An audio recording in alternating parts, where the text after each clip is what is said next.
میرے نبی پہ 9 رمضان آئے، 9 میرے نبی پر 9 رمضان آئے۔ مدینہ جانے کے بعد ہجرت کے دوسرے سال شعبان کی 2 تاریخ کو پیر کے دن روزے کا فرض ہونا نازل ہوا، اور میرے نبی ستمبر میں پہنچے ہیں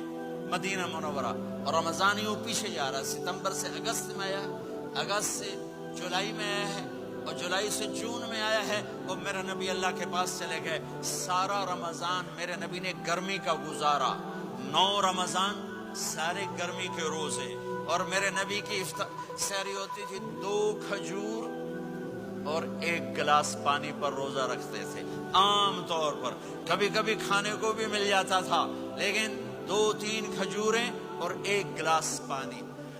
اس پر میرے نبی نے 9 رمضان گزارے، اعتکاف کر کے دکھایا، پورا مہینہ 20 دن 10 دن، پھر ساری زندگی 10 دن کا اعتکاف فرمایا۔